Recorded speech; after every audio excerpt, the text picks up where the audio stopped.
I think it was not going to be a talk of the whole lifetime oeuvre of Mr. Poppe because we have half an hour. But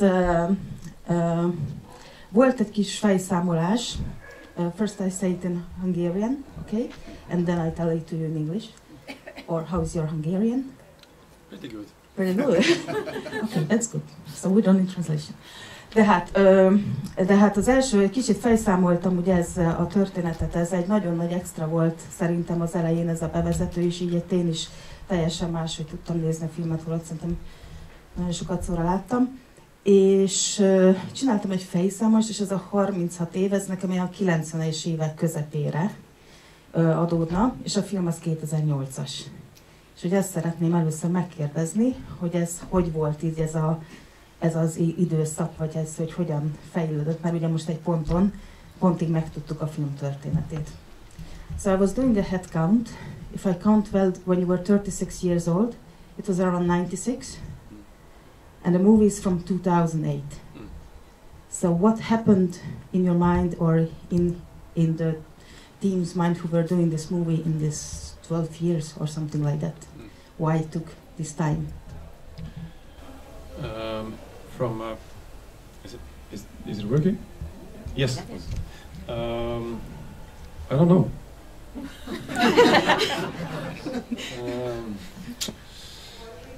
Every movie I do takes amount of time. From me starting, from sitting in the car by the highway,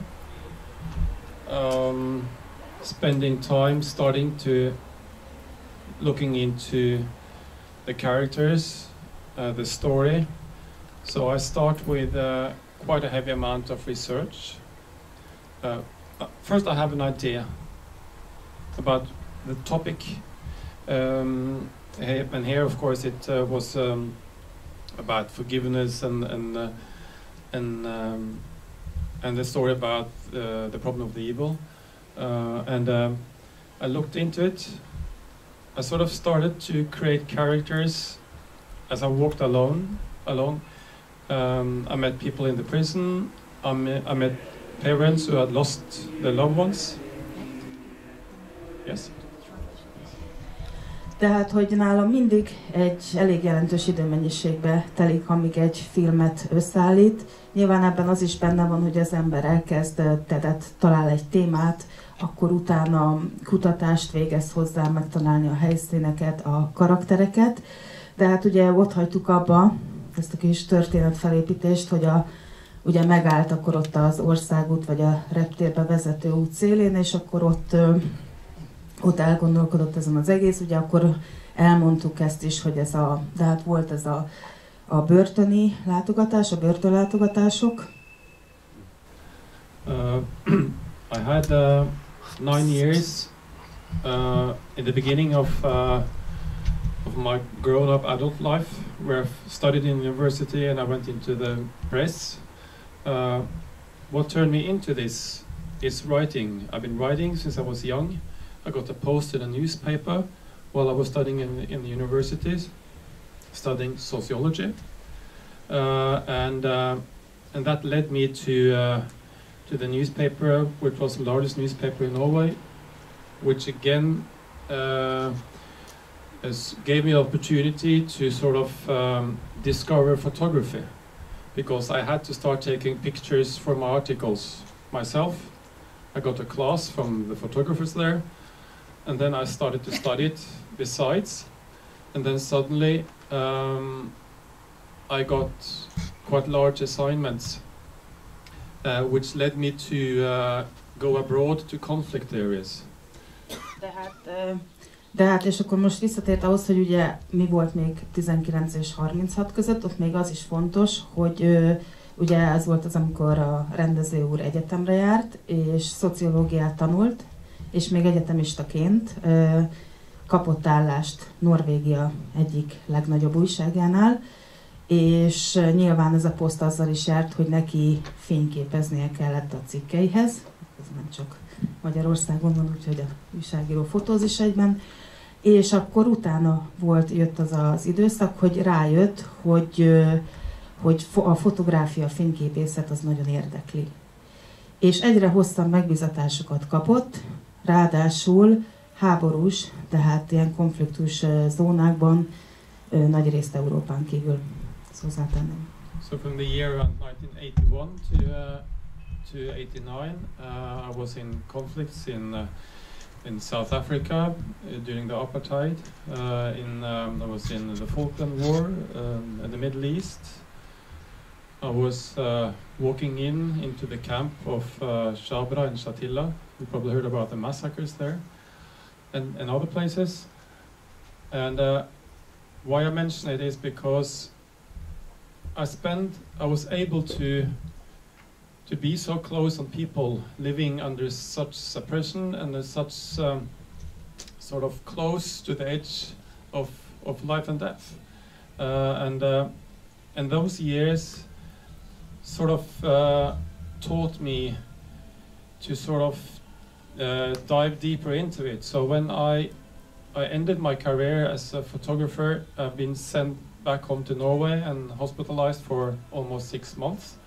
Looking into the roof, I started to look into, I might move on.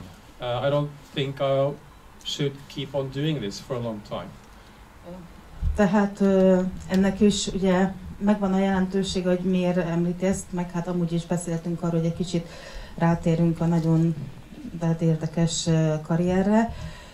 De hát, hogy ő utána kapott ilyen megbizatásokat, és például Dél-Afrikában az apartheid idejében, de 81 és 89 között ez számos évet jelent, de hát ott dolgozott, illetve a Közel-Keleten is, ez akkor még én is kicsi voltam, azt visszakérdezem, ez a Falkland War?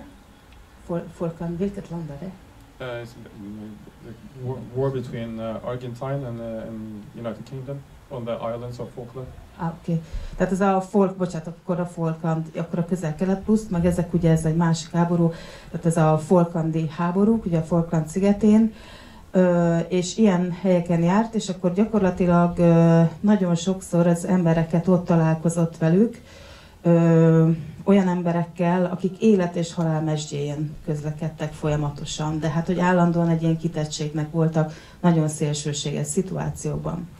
És akkor egyszer ő is kórházba került, egy ilyen munkahelyi baleset során, és 6 hónapig a plafont nézte a kórházban, és akkor elgondolkodott azon, hogy miért is csinálom ezt, és nekem ez miért, tehát, hogy nem lehet ebből kilépni. So, what I saw is people's sort of ability to reconciliate after such a drama and such a dramatic events. You know, how do you start rebuilding your life when the conflict is over?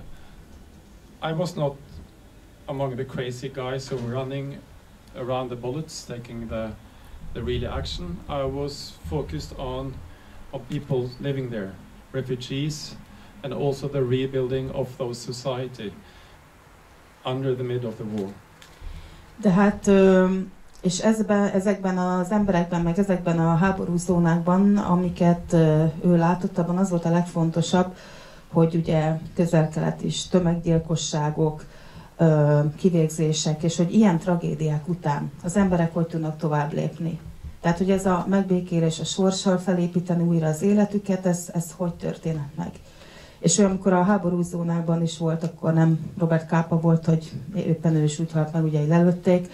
Tehát az utolsó fotója, de hát nem a golyók között ugrált, meg rohangászott, hanem inkább az emberekre koncentrált. Tehát azt próbálta megnézni, hogy ki hogyan él, és ezekben a zónákban menekültáborokat látogatott, tehát erre volt kíváncsi. So finally this was sort of what recap and sort of felt this not responsibility, but it gave me an ability to, while I was developing this script, and I spent so many years doing it, it was also some sort of, for myself, a way of, you know, bringing things back. Instead of going to a psychiatrist, I was able to work with this project as a really big part of my own sort of reconciliation of what I've been through as well. És hogy ő ugye kiszámolt, hogy ez nagyon-nagyon sok évnek a projektje, nem csak a családi tragédia, és között, hogy elkezdett vele foglalkozni, hanem még utána is.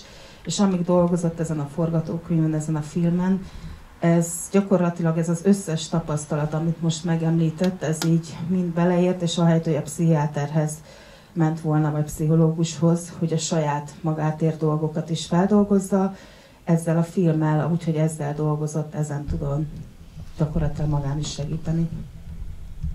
Good. Yeah. Thank you. Yes, and you mentioned... That was my short answer on your long question. I'll see. Now I make a shorter question. But let me just... Okay, so... először akkor magyarul mondom, tehát ugye akkor a fotográfiai érdeklődés, azt már említette, de egyébként ő, amikor ugye, mert mondta, hogy abba hagyta, vagy majd mondani fogja, hogy abba hagyta a háborús fotózást, akkor utána a kamera felé fordult, operatőrként dolgozott, és utána ugye jött a rendezés, és én azt fogom megkérdezni, hogy ugye ebben a filmben is látunk, hogy nagyon gyönyörű, tehát a képi világok, hogy ilyenkor ő neki mi volt ez a váltás az operatőrségről a rendezésre, és például ebben a filmben hogy dolgoztak együtt az operatőrrel, de hát hogy ezeket a képeket, ezek hogyan, hogy megállja, vagy oda megy és kiveszi a kamerát az operatőr kezébe. Okay. Sorry. No, I was wondering because you said you started with photography, but then you were DOP. So first you started your filming career when you turned to art as a DOP. But then you turn to directing, and still, also in this movie, we have beautiful pictures with the colors, the water. The water is the important element. How do you make these pictures? Why did you turn to directing? But when you direct, do you turn back to the photography in your films? How do you share? How do you work together with your DOPs? Well, lying there in the hospital, thinking on what's my next move, sort of. I've always been sort of deeply affected by movies, and since I basically see myself as a writer, not as a photographer, but at that time I worked so hard, so much with trying to explore and explain human stories, humanism through images, still images. So the combination felt right. At the time I also felt so upset by the fact that I then worked for the Reuters during these 1980s, and for the Reuters, and it was, you know, requests coming from all over the world, from Canada, from the United States, Britain, all over, newspapers who wanted specific stories, which I did, and I felt that it was so editor-driven. And I saw other stories which I felt was much more important, much more sort of worth fighting for. So what I felt on that hospital was I wanted to free myself from that and be my own editor. And also then start to look into film studies, which took me some years, but finally I did, and I did my 4 years in Stockholm. Tehát ugye, elnézést, ha nem szóról szóra fogok fordítani, de hát, hogy ugye ez a kórházi eset, de hát most arról beszélt, hogy a fotográfia az ugye állóképek, és a Reuters, tehát ennek a híres hírügynökségnek dolgozott éveken keresztül, és a megrendelések mindenfelől jöttek, Amerikából, Kanadából, és ő mindig azt érezte, hogy ezek a megrendelések, ezek nagyon, nagyon ilyen szerkesztői alapúak. Tehát, hogy a szerkesztőknek a szerepe nagyon magas, és ő úgy érezte, hogy neki mások lennének a sztoria, és teljesen más ragadná meg. És ugyanakkor a film az mindig fontos szerepet játszott az életében, tehát a mozgókép, és ezért gondolta úgy, hogy akkor így ebben a kórházi 6 hónapos tartózkodás alatt, plafonnézés alatt, hogy akkor inkább a művészet felé fordul, és Stockholmban elvégezte a filmművészetét operatőri szakon. Yeah, so I understood that it was hard to get into this film school. It was only 4 students every second year. This was the high university studies or the the Swedish Dramatic Institute for movies. So they said if you apply on the DOP instead of the directing, that might rise my chances. So that's why I did it. Mm-hmm. But during my studies, I started to do directing, and that was basically when I was done with the 4 years. I did direct my own material, as well as I also, did my own DOP work. Tehát, hogy és igazából az, hogy a rendezéshez hogyan kapcsolódott, ez ugye azért volt, mert hogy ő igazából már akkor is rendező szeretett volna lenni, csak nagyon nehéz volt bekerülni, 2 évente 4 fő, és akkor könnyebb volt az operatőr szakra bejutni, de akkor már úgy igazából ő elkezdte a saját filmjét is rendezni, és akkor ez így alakult ki gyakorlatilag. Ja. De hát azt kérdezem vissza, hogy viszont akkor ez a képi világ, ez megmaradt-e, vagy hogy ez hogy akkor hogyan működtek? But in this movie, how did you work together with your DOP? So regarding the pictures. Well, I start by seeing my story actually in words. People believe I'm starting with images or with the music, but I don't.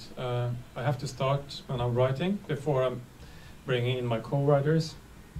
For the first half years, I'm writing, working with sort of the structure with the characters.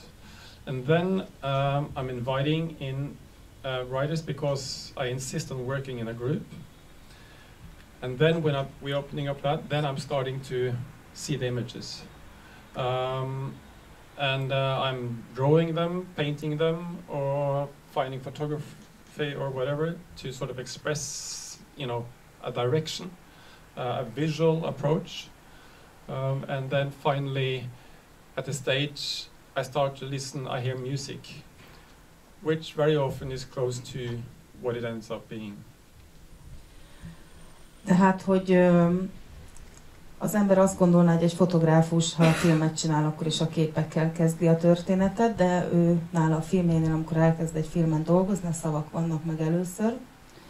És az első fél év, tehát mondta, hogy sokat dolgozik egy filmen, az első fél év azzal történik, ugye, vagy akkor az történik, hogy leírja a történetet gyakorlatilag, és de hát a szavak, és utána behív embereket, de hát társírókat, együtt dolgozik emberekkel, és akkor elkezdenek egy ilyen csoportba dolgozni, és akkor ő akkor kezd el igazából festeni, rajzolni, képeket mutatni, hogy a többiek is megértsék azt, hogy milyen érzéseket, milyen dolgokat akar kifejezni, és akkor utána még jön a zene. Tehát a zene az utolsó stáció, és nagyjából az a zene, amit mi itt hallgathattunk, ez az a zenei darab, vagy ilyesfajta zene, amit ő legjobban motiválja. Itt vissza is fogok kérdezni, mert szerintem itt van egy nagyon érdekes történet, amit talán elmesélne nekünk. Mert ugye az angol címe ennek a filmnek az, hogy Troubled Water. És szerintem mindenki ismeri ezt a Simon & Garfunkel számot, nem? És hogy ez hogyan, ugye azt is láttuk, hogy a víz az egy nagyon fontos, a megtisztulás, a halál eleme is egyben a filmben. Tehát az életet adó elem, de hát hogy erről egy kicsit akkor rákérdezek. És akkor mondom utána, ha még van valakinek kérdés, akkor lehet. The next question is, you said you come to the music then, and then we can refer again to this movie we've just seen, because the movie is igen, az angol cím, ezt hogy mondtam, Troubled Water, tehát a Simon & Garfunkel szám. So we have Troubled Water. That's different than the original Norwegian title actually. And I would like to ask you how you got this song. Was it first that you had so much importance for the water in your movie, like giving life and taking away life? And that's when you got the song. And what Paul Simon told about it. Well, Mit szólt hozzá Paul Simon is például? Water as an element appeared quite early when I was writing this, and I felt it had some sort of a presence in the basic structure of the film. Also, at the time, I was working with music videos parallel for a company called Propaganda in Los Angeles. And I met the people who were working with Johnny Cash when he actually did his one of his latest albums, and he performed Bridge Over Troubled Water. And sort of he gave me a new understanding of the song. And I felt it was almost like a song made for churches, made for Sundays in Norway to sing. It was so close to my topic. Tehát a víz mint elem, az már a forgatókönyvírásnak, tehát a történetírásnak elem, mert ugye erre a filmre most visszakérdeztünk, de hát, hogy ez nagyon korán megvolt, és ez egy nagyon fontos elem volt, és nyilván ez a szám pedig onnan is jött, hogy ő, ugye talán innen is ismerhetik PR-on a nevét, hogy ő 90-es években hát ilyen videóklippeket csinált, Los Angelesbe dolgozott, tehát zenei videókat is készített, és ott volt szerencséje Johnny Cash-sel is találkozni, és a Johnny Cash is feldolgozta, tehát eljátszotta ezt a számot, és amikor meghallotta az ő feldolgozását, akkor jött rá egy másik aspektusának ennek a dalnak, ennek a számnak, hogy ez milyen szép lenne egy jó kis norvég templomban, egy vasárnapi istentisztelet alatt, hogy gyakorlatilag ebben a számban annyi ilyen egyházi, ilyen vallásos elem van. So I asked for the people to see if we could get the rights to use the song and for him to play it in the film, as you see. And I got a positive answer, and then we prepared, and the actor actually trained to do the performance as you see in the film. So he's partly the one playing actually this organ. And then we are done with the filming. Everyone was happy. I was editing the film. Everyone was happy. I was doing the sound. And then we were just 5-6 weeks away from opening the film in Berlin. And then suddenly someone said, "You're using Bridge Over Troubled Water. That's how can you? I mean, Paul Simons have told everyone that he banned everyone from using his music in movies. Many years ago, someone did use it, and he hated it. So from that he said, never more. And then we realized we didn't have the rights. Hát igen, de hát ez nem csak Magyarországon történik meg. Tehát, hogy az történt az egésszel, és amire rá is kérdeztem, hogy ugye ez a Bridge Over Troubled Water, ez egy ilyen nagyon fontos része lett, ugye rájött, hogy a templomi zene, és Paul Sverrehagen a főszereplő, akinek ez volt a nagy debütje, és utána indult be a szereplőik a színészi karrierje, megtanult orgonálni azért, hogy le tudja játszani ezt a számot a filmben, és az tényleg de hát nagy részt az ő előadása, amit látunk a filmben, mert ezt így akarták megtenni, és akkor 6 héttel a film premierje előtt ők azt gondolták, hogy le vannak tisztázva a jogok, meg stb. És akkor egyszer valaki szólt nekik, hogy de hát ez valószínűleg nem így van, mert a Paul Simon az nagyon érzékeny erre, és ő nem nagyon szereti egy ilyen nagyon rossz felhasználás óta, hogyha az zenéibe kerülnek a filmekben. Úgyhogy erre érdemes ránézni, és kiderült, hogy mégsem voltak meg a számjogai, amire az ugye a film épült. So the film was done, it was finished, and then we have to look into, is it possible to save this? Could we change to another song? That would be impossible. So we sort of put the whole world upside down, try to figure out how could we get in contact with Paul Simon. De hát el kellett menni Paul Simonhoz személyesen, ugye? Vagy valahogy kapcsolatba lépni vele, mert ezt a számot, ezt érezzük, hogy nem lehetett volna kivenni a filmből. Paul Simon was in New York, but gave us no response. So I asked anyone I know in the music business all over to see if they could help me out. És Paul Simon New Yorkban volt, de nem válaszolt nekik. Mindenkit megkérdezett a zenész társadalomban, akiket csak ismert, mint ugye videóklip rendező is, hogy tudnak-e segíteni. So the weeks went closer and closer, and then finally 2 weeks before opening the film, we were in panic. someone, a friend, close friend, and a famous artist, know him, and he was able to. He said then, give us the clips of the song, and do also send a full film as well, the whole film, and as fast as possible. So we did. És akkor egyszer csak egy nagyon közeli barátja, gyerekkori barátja, meg akkor úgy szólt neki, hogy legyen szíves, nagyon gyorsan adja le a klipét a filmnek, az egész filmet, meg a trailerét, és ahogy benne van a szám, mert lehet, hogy mégiscsak lesz valami. Most már 2 hét volt csak a premierig. And we were sitting and waiting, hours for hours, if we heard anything from New York. És akkor ültek és vártak, hogy kapnak-e visszajelzést New Yorkból. And then my friend, the artist, said, get as fast as possible out to the airport and get over to New York as fast as possible. It might be an opening, we never know. És akkor felhívta ez a barátja, aki ugye elküldte a videót, meg a filmet a Paul Simonnak, most azonnal ülje repülőre New Yorkba. Ugye milyen jó, hogy nem magyar minimálbérből lett meg, de hát. And then I got an address to New York, and I went there to the office of Paul Simon, and I knew that he had seen something. He was supposed to see those 2 clips, and I went in there. I'm tall. Paul Simon is not that tall.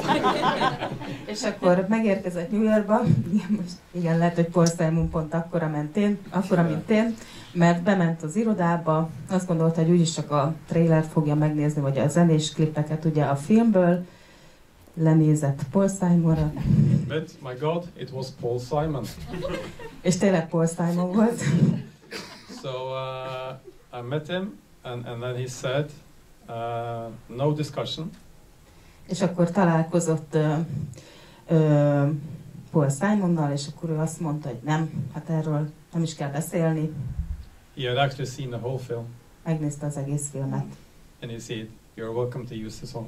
És használhatják a számot. Úgyhogy ez egy kedves történet, úgy gondolom, arról, hogy ez a zene milyen, és miért van benne, és ugye nagyon kevés időnk van, de próbáljunk meg kitartani. Ha valakinek van kérdése, gyorsan, nem szeretném elvenni a lehetőséget senkitől. Anyone question? Én szeretnék kérdezni. Én azt szeretném kérdezni, hogy nem értettem a film végéig sem, hogy miért vitték el a gyereket az a 2 srác, miért rabolt el a gyereket, vagy miért tolt el a babakocsival, és aztán baleset történt, aztán kiderült, hogy tényleg megölte a fiú. De hogy nem értettem ezt, hogy mi ez a... Jó. Szóval volt benne egy elutalás, de azt minden megkérdezem a rendező. So, she doesn't understand why the 2 boys took the baby from in front of the coffee. Why they took the baby one? That is based on an actual story that took place. 2 young boys, they wanted to. They thought it was empty, or they didn't realize. They took it, and they wanted to take out values.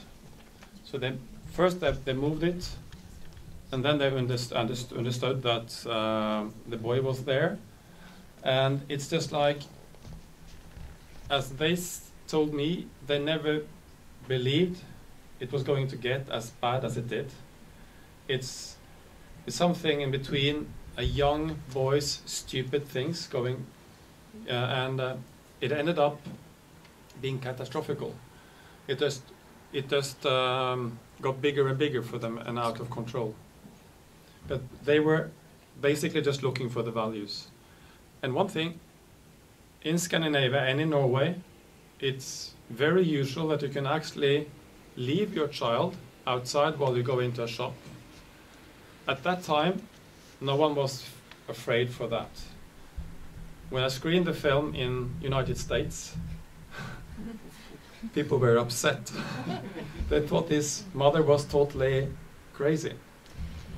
Tehát ugye a kérdésre az volt a válasz, hogy ez egy valós megtörtént eset volt, ez tényleg egy volt ilyen történt, hogy a 2 srác elhúzta a babakocsit, és gyakorlatilag Egyrészt ez egy ilyen határmesdje volt két dolog között, egyrészt, hogy egy valamilyen hülyeséget vagy olyat, ami így bekattan így megcsinálni, viszont keresték az értéket is, ott ugye a babakocsin lógott egy hátizsák, hogyha erre emlékszem, meg ott volt az a kis hegedű, mert ugye a gyerek is már tanul hegedülni, ez a fixációja, és hogy ennek volt, és ők nem gondolták volna, hogy ez lesz belőle. Tehát nem akartak semmit odébb tolni, ellopni esetleg, ha találnak pénzt vagy valamit, és ugye ez a szörnyű, hogy ez a valós életben is így történt, hogy egy kis hülyeségből még nagyobb, és aztán pedig a katasztrófa lett.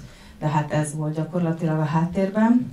És megjegyezte itt a rendező úr, hogy amúgy Norvégiában, főleg akkor még a 90-es évek, 2000-es évek elején teljesen normális volt, hogy anyák a közért előtt hagyják a gyerekeket, van aki kutyát, van aki gyereket, de hát, hogy nem volt az a rettegés, hogy kijövök és nem lesz ott sehol a gyerek. Amikor bemutatta az Egyesült Államokban a filmet, akkor a közönség nagy része teljesen kiakadt, és azt mondták, hogy ez a nő, ez teljesen hülye.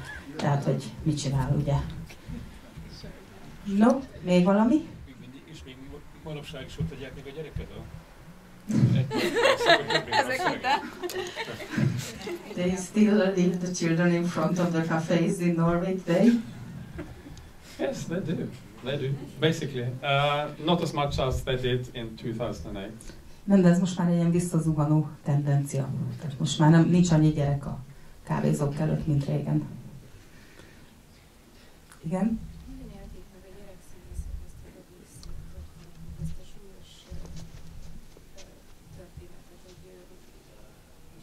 Megnézték el a teljes filmet utána, vagy csak részleteket az övéké, de akkor hogyan tudták így átadni? Tehát milyen hatása volt rá? She has the question how the children actors were reacting on this movie. How did you work with them? And did they did you show them clips while you were shooting, or did you show them the whole movie just after when you finished? Mindenki hallotta, mert nem tudom, elég halkan beszélt, hogy a gyerekszínészekre kérdezett, hogy éltek meg a forgatást, és hogy látták-e például a filmet. Well, already after my first movie, this was my third movie, I realized after my first movie that I really needed to go deeply into working with actors.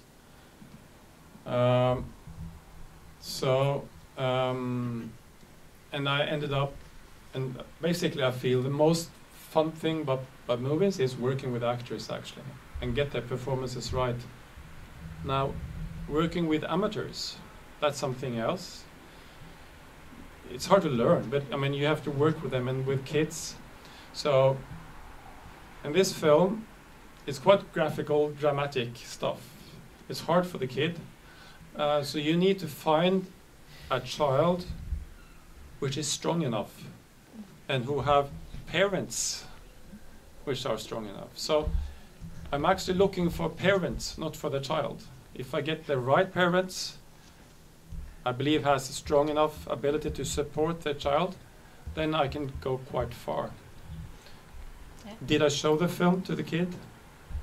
Not at that time, he was too young. Many years later, he have seen himself. There's one story, I'll get back to it. There's one story I'll share with you, but you can translate first, about what you saw, because it was a really, really accident. Tehát, hogy a színészekkel való munka, mert ugye a gyerekek nyilván amatőrök ilyenkor, nagy részben, és ők ebben a filmben is voltak. Tehát neki már ez a harmadik filmje volt, ez egyébként az úgynevezett Oszló trilógia. Tehát olyan a Hawaii Oszlót azt többen látták itt a teremben, az volt itt Magyarországon is egy viszonylag nagy sikert aratott művészmozikban, pár évvel korábban. És hogy ugye rájött, hogy tehát a színészekkel való munka az egy nagyon mély munka, és együttműködés kell, hogy legyen, de hát hogy ez egy fontos processzus része.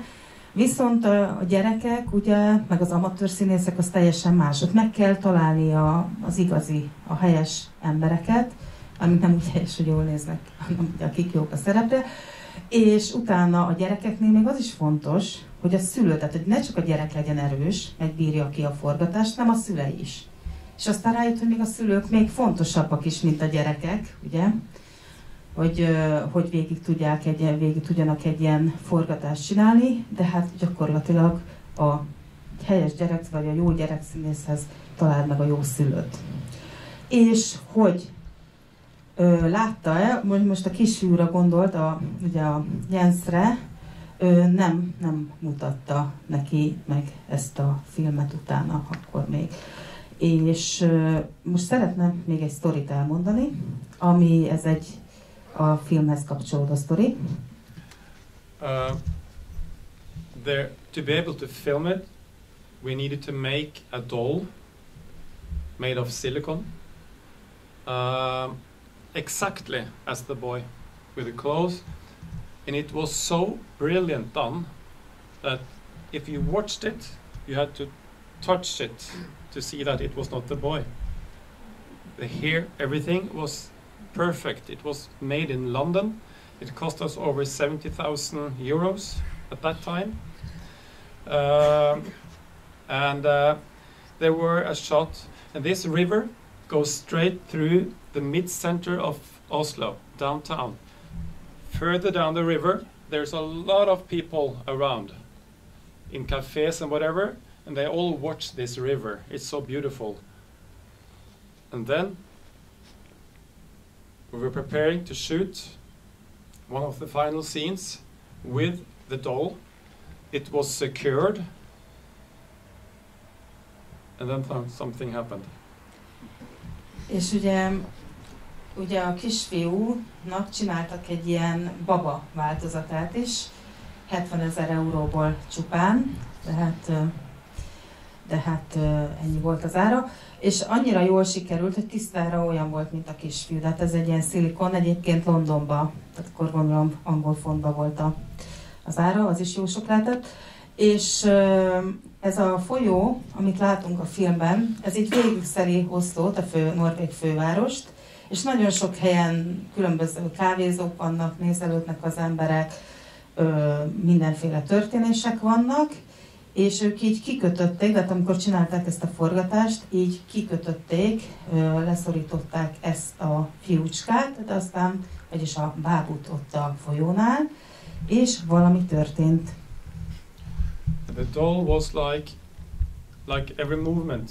It behaved like a human being. So if someone would find that doll, they would actually believe it was almost like a human being.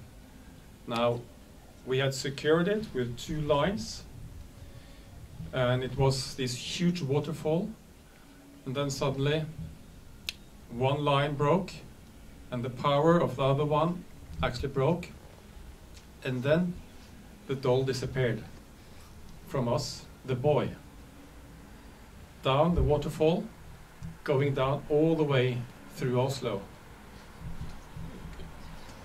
És ugye ki volt feszítve 2 ilyen erősebb húzallal ez a baba, vagy ez a fiú, ugye bábú. És ugye ott van ez a vízesés, amit a filmben is láttunk, és egyszerre csak egy ilyen nagyobb lendületre az egyik húzal elengedett, és a másik húzal is akkor már nem tudta tartani, és elszabadult a baba, a fiú baba, le a vízesésen, és ugye ez a folyó végigszeli egész Oslót, tehát ment végig folyamatosan Oslóban, a folyón.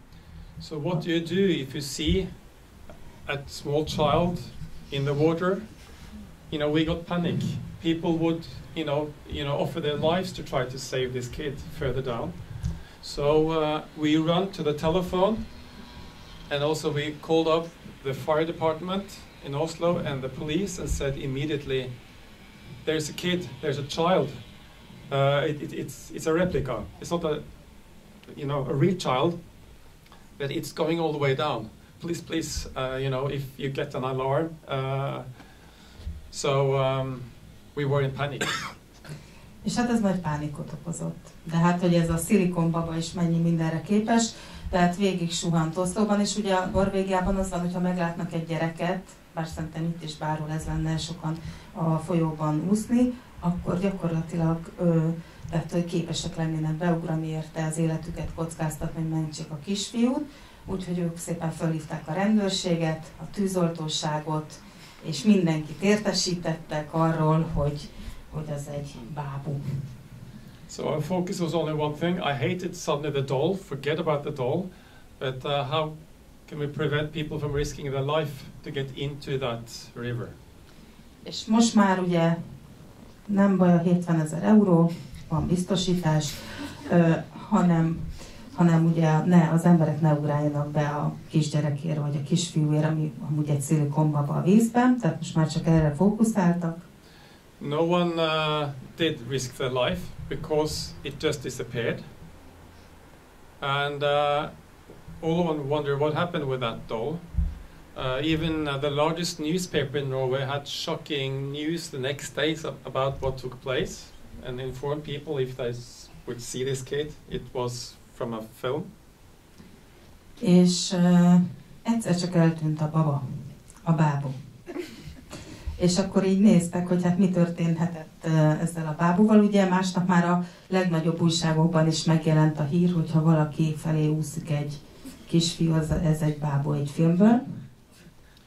3 years ago, about 2 or 3 years ago, we got a telephone from the fire department where the divers had been doing something else way down by the end of the river before it went out to the fjord.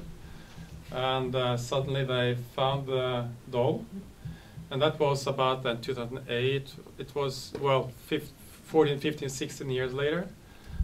Winter and summer, frozen winter and summer, whatever. It was almost exactly as it is, except from that the clothes and everything was teared off. They found it, and I said, "You please keep it. Use it for exercises or whatever. You know, it's." But luckily, no one did hurt. No one risked their life for the kid. És hát amit a ház elnyer, azt elő is adja. A folyó megtalálták 3 évvel ezelőtt körülbelül, de hát ilyen 10x év után a tűzoltók felhívták őket, hogy megvan a bábú, ott egészen a fjord, tehát ahol a folyó belefolyik az Oszlófjordba, ott annál a pontnál, és hát ezért érdemes jó minőségű dolgot venni, mert ugye még ott volt tök jó állapotban a bábú, és aztán úgy gondolták, hogy most már nem kell, úgyhogy most a ifjú tűzoltók ezzel a bábúval gyakorlatoznak. No, még van valakinek kérdése? Igen? Nekem egy személyes kérdésem lenne. A rendező úrnak ki a kedvenc rendezője a maiak és a régiek közül? Ez egy személyes kérdés, nem a filmhez tartozik, de... Nem, nagyon jó kérdés, igen. This is a personal question, not related closely to this movie we just seen. Who is your favorite film director or favorite film directors, or you could mention, you could think about?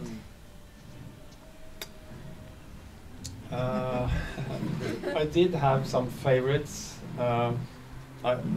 I even had a huge favorite, but he became a professor when I was studying in Stockholm, Ingmar Bergman. While having him as a professor, he was no longer my favorite. You learn people as they are, as I am. You know, we try as good as we can, but I admire a lot of works. You know, movies itself. I of course admire also the effort of some of my colleagues hugely, but it changes depending on where I am in my life, of course. Being here in Hungary, a movie which I saw which affected me a lot, Son of Saul, with a wonderful Hungarian director, your director. He's a brave director. But there are, at the time now, I've been deeply involved in what I call East European movies, and even African movies. They do things different.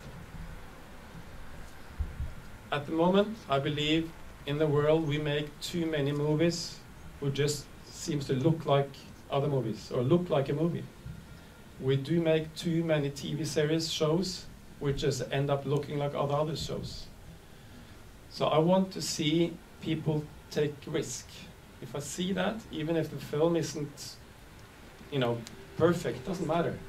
I see what they're trying, and that's what I really appreciate so much.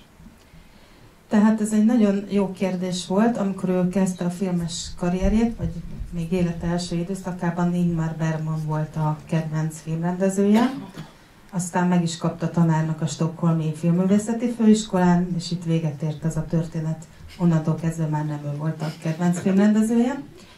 Ugye akkor inkább így azt említette, hogy egyrészt, hogy ő mindig, tehát inkább próbálta mindig kikísérletezni az útjait, meg általában inkább ilyen darabok, tehát hogy egy-egy film tetszik, nem az, hogy egy ilyen egész, egy rendezőtől mindent, hanem hogy bizonyos darabokat szeret. Magyarországról most ugye kiemelte a Nemes Jeles László filmét, a Oscar-díj nyertes Saul fiát, mert az is szerint egy nagyon bátor, nagyon érdekes képi megoldásokat alkalmazó mű. És ugyanakkor meg az életében úgy volt, hogy voltak időszakai is. Tehát, hogy éppen hol járul az életében, attól függ, hogy milyen filmeket szeret. Volt olyan időszak, amikor nagyon-nagyon érdekelték például a kelet-európai filmek. Volt, hogy az afrikai filmek. Mert ők is mindenki nagyon különbözően dolgoznak ugye a filmmel. És most azt gondolja, hogy túl sok film születik. Túl sok tévésorozat, túl sok egymásra hasonlító dolog, és elfelejtettek az emberek kísérletezni, bátorkodni, igen. És mi meg elfelejtettünk kimenni a teremből időben, és már 7-kor elkezdődött a film. Úgyhogy mindenkit arra buzdít, hogy ha filmet rendeznek, akkor sok bátorságot. Annyit hadd mondjak el, hogy holnap van a Quisling vetítése, még vannak jegyek.